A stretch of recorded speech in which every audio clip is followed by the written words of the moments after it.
Well, it's a fun, exciting challenge to get students to learn more radio-isotope power systems, a type of nuclear battery that has helped NASA explore space for decades.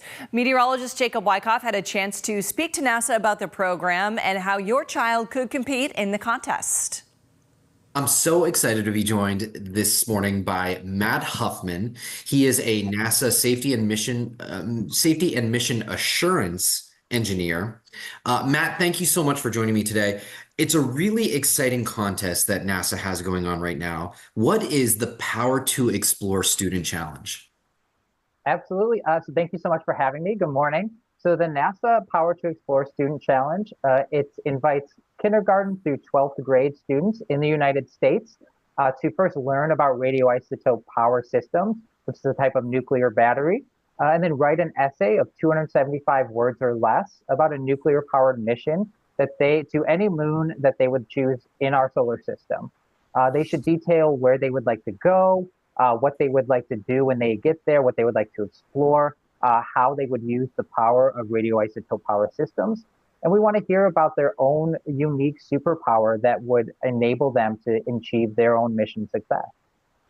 At a high level, why is it important for students to partake in these type of contests and thought-provoking, essay contests?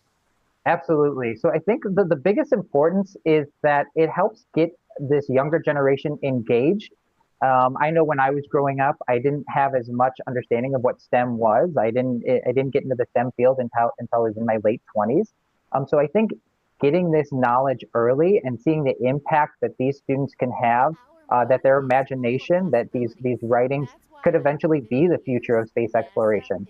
So we want them to get this understanding. That we want to inspire them. We want them to get excited about science, technology, engineering, and math, and just get a better understanding of the technology that exists today that they may be able to utilize in their own future.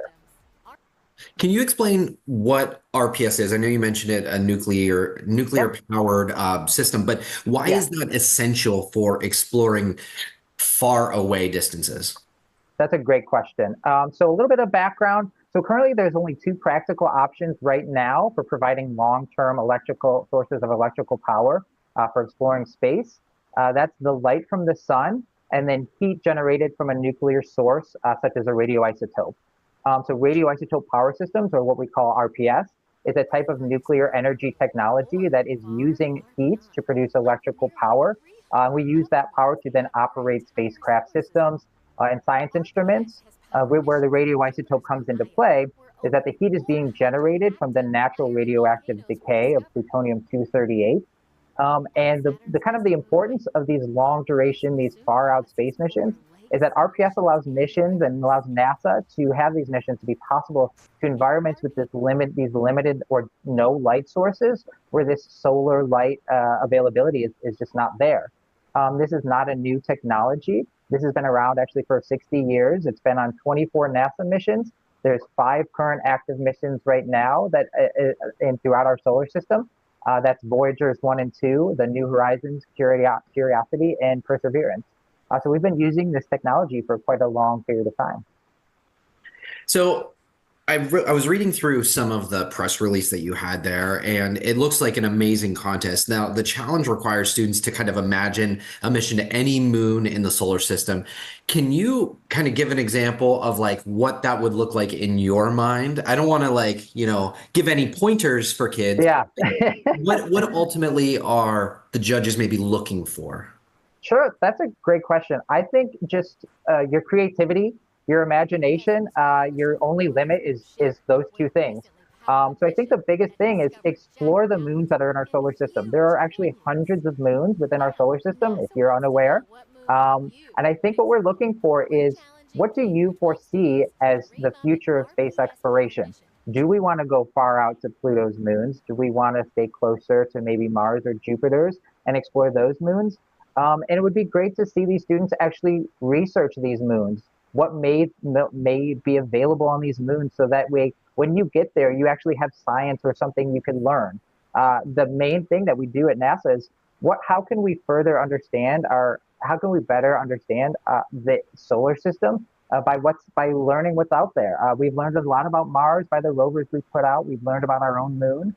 quite a bit. So we want to see how students envision taking these unexplored moons that are out there and unexplored, and just see what they want to learn from those. Because eventually down the road, they could be the ones that are actually doing the work, which is exciting. They could be the ones doing the work to put RPS or these different power systems to these actual moons. One thing that I also noticed is the essay asks students to describe one of their own unique powers. Yeah. Why is that personal element so important to you and to the judges?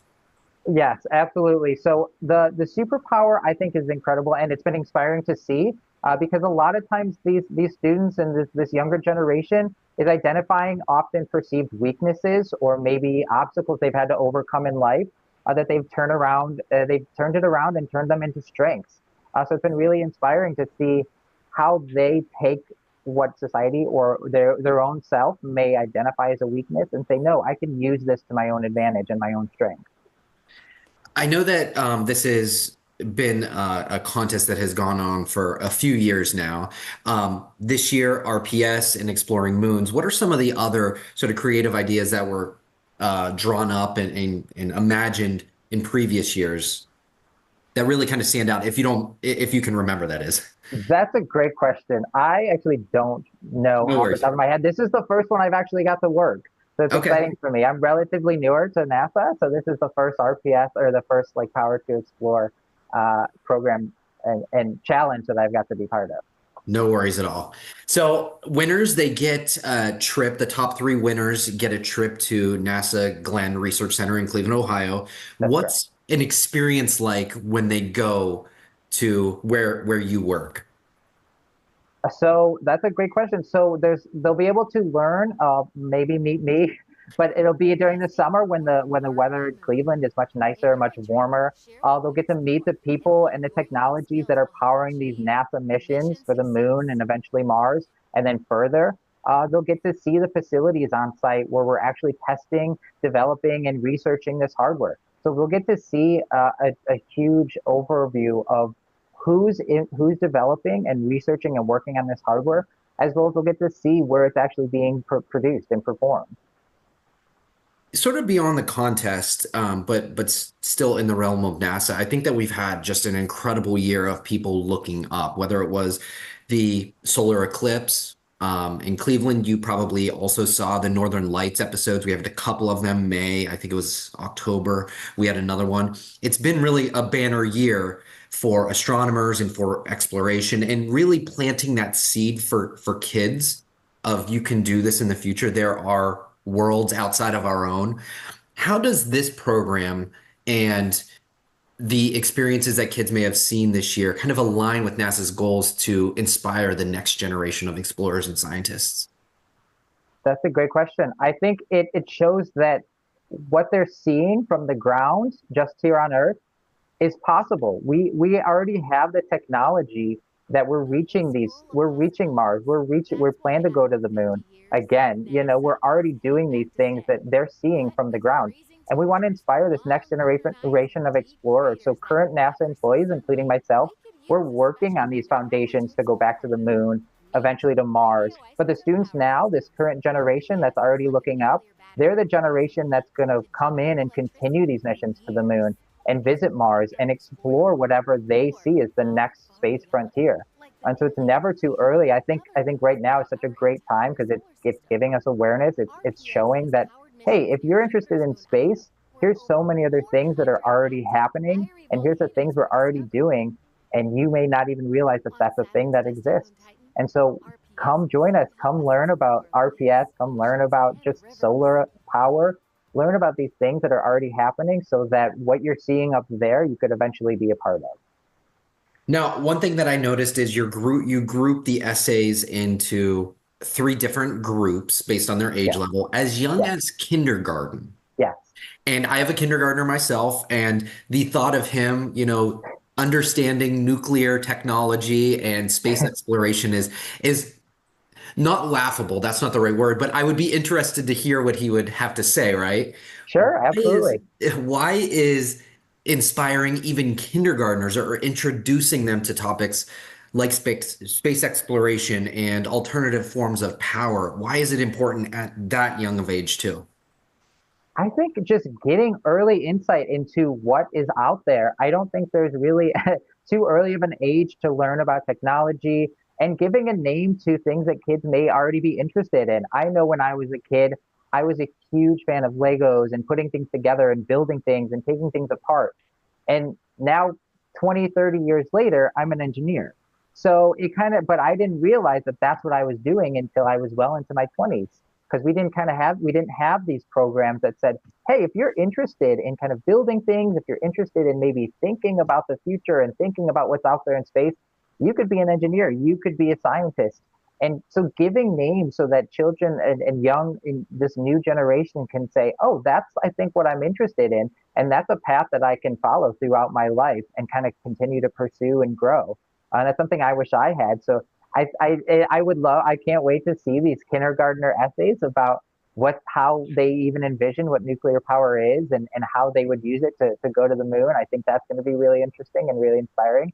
But I think it just helps give better insight into what maybe kids are already naturally inclined to be part of and help them kind of grow that knowledge and understanding of the world.